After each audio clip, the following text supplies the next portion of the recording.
Okay, guys, let's get into question two. We've got a question from Chloe in Orange County. She says, I keep dating men who emotionally shut down or pull away when things start to get real.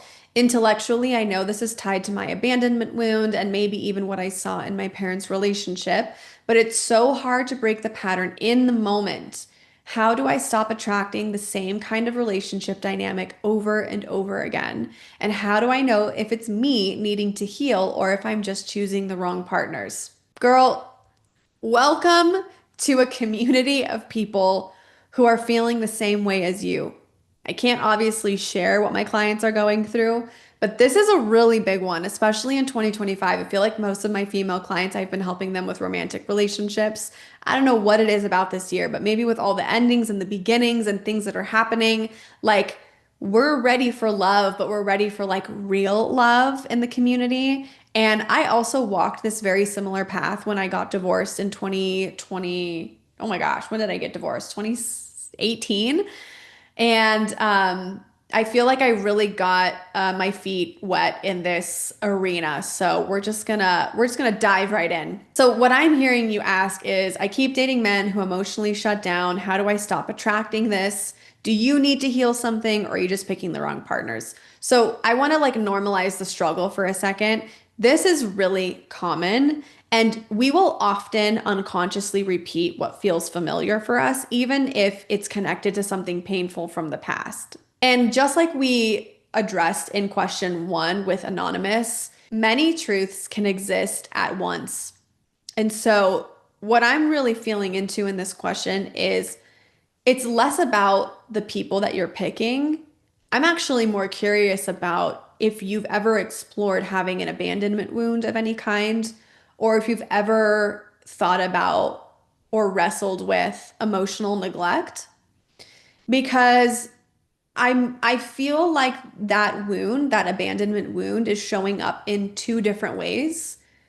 And it's showing up in the brain and how your brain is processing information, but it's also showing up in the body and how you connect with others and relate to others and how people feel to you. So, like when you're going on a date with someone and your brain is like, oh, this type of behavior is really familiar. I kind of know how to navigate this because it's a really familiar pattern from my past. And your body could be feeling something totally different or maybe similar. But, like, do we have the trust in our body to understand the person in front of us?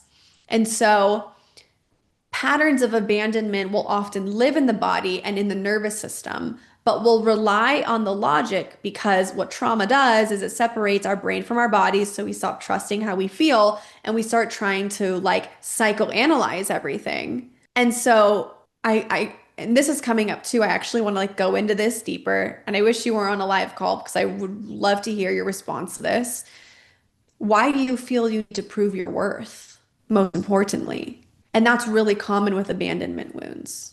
So I don't even really care about who you're dating and like who this person is. I more so care about what's happening inside of you when you're meeting these people that are deemed red flags or familiar from your past. And it is really common with abandonment wounds to want to try to prove our worth because if somebody abandoned us emotionally or physically or both, and we may spend our whole lives worrying if we're not enough because as children, we subconsciously take in this feeling or this belief, I'm not good enough if they didn't stick around because we're naturally a little egoic as children and we want to make everything about us, right? We don't have the brain development yet to understand these differences and nuances of adult human behavior. And so your brain may have taken on this belief I'm not enough. I need to prove that I can love someone and they can change, or that I'm lovable enough that they'll finally see me. So let's start there. And before you start blaming yourself of whatever you might be blaming yourself for, it's not about that at all. I want to lovingly reflect to you that this situation is actually more about widening our awareness and being more open to seeing things from a different perspective. So we don't only pick what's familiar. And if we were to then look at it from the other perspective, right? So one, that's what I would look at for you, but let's flip it on its head. Have you ever written down a list of these red flags or these things in men that deem them emotionally unavailable, and I'm guessing it's men, and I apologize, but these people rather that you're attracting that are emotionally unavailable, what is it that makes them emotionally unavailable?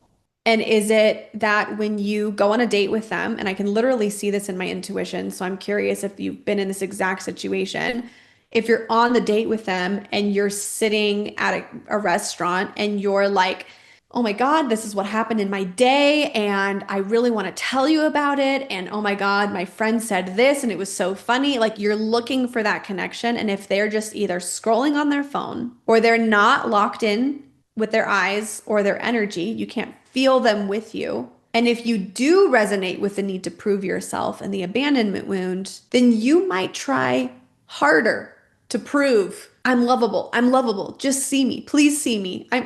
I promise I'm going to do more so that you can see me. Or do you go the opposite way and do you just shut down and then you become emotionally unavailable? This is why I love the aspect of the show of being able to call in. I feel like I want to know exactly what you're feeling right now. And the beauty of intuition is being able to tune into the energy of things, but I'm still not speaking to you for your truth, right?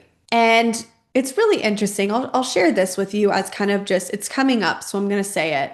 For many years, I knew in my brain, I could logically understand that I had an abandonment or emotional neglect wound. I could take you back to all of the experiences. Well, my parents this, and then my childhood that, and then this happened, and the blah, blah, blah, blah, blah, blah, blah. But nothing ever truly freaking transformed my choices, my decisions, and my personal beliefs about myself until I went into my body and I actually re-experienced these things through EMDR and a mushroom psilocybin journey. I did them at the same time for like 4 hours. It was wild, but nothing truly transformed my understanding about myself and my connection with myself until I did that.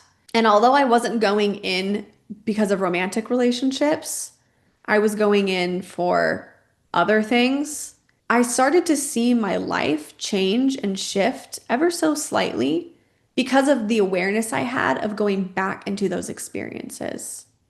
I'm literally always going to preach this on top of the mountains. And so I may constantly repeat myself in like every single show that we do when I'm giving this feedback and answering these questions. Go into your body, relive these experiences that you're so curious about that keep showing up, these patterns as a result of this unhealed trauma. Go into them, somatic experiencing, EMDR, brain spotting, parts work.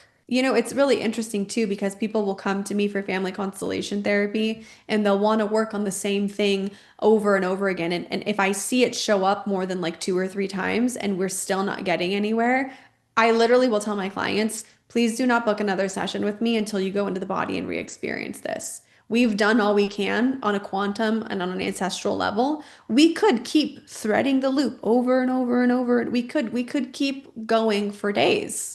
There's when you get into the spirit world or the ancestral or quantum world, it's like mirrors. It's just everything is like mirroring each other. You could go for years on one topic. But how is that actually helping you in your body in this moment with this pattern? Like we're not going to spiritually bypass this real experience that you went through. And so coming back to the question, if you keep choosing men to date who are emotionally shut down, who is it mirroring? Which parent is it mirroring? Did you feel abandoned by them? And are you trying to prove your worth by continuing to date them to get the love you wish you got from that parent or that caregiver? And when you go into that awareness alone will be powerful enough to stop attracting that parent you're subconsciously trying to repair with. And at the end of the day, it's not about fixing yourself to deserve love. It's not. It's never been about that. Fixing implies that there's an arrival point that we need to get to be fully healed. And that is not the healing journey. In my eyes, the healing journey is baby steps through lived experiences, through awareness, through modalities, through relationships and connections. I mean, the spiritual experience is the human experience. And we're now seeing that fixing and arriving to this place, it's not tangible for most people. And it's actually a false narrative. It gives you this false impression that you'll be good enough when you arrive to that place. And that is just simply not true. What we're doing is we're just slowly untangling the past so that with that awareness and with that healing that you're receiving, you can show up more in the present with clarity. Because, Chloe, what I want for you is to go on a date with a guy. And even if your brain is saying, well, on paper, da da da da da da da, your body will say, hey, hey, hey, brain, I know we're still learning how to like catch up, but like something is not feeling right. This is feeling really familiar. When I'm with this person, this is how I'm feeling. And then for you to trust that. Let your body be the discernment rather than your brain, because the brain can be a little wonky sometimes. When you learn to trust your body, I will almost guarantee you will stop picking these emotionally unavailable people because it won't feel good to be around them, and you'll value yourself more because you know that it mirrors an old pattern and you've completely outgrown it. So, that's my advice for dating the emotionally unavailable men. It does say men. Chloe, I would also recommend if you have follow-up questions to this, do not hesitate to submit another question and call in. I would love to work with this one-on-one on a live call, and we can take 20 minutes on the show to work through it together. Make sure that you're subscribed to my email newsletter because I will be announcing our next recording for the show in a couple of weeks. So I'd love to see you back on here so we can keep working through this.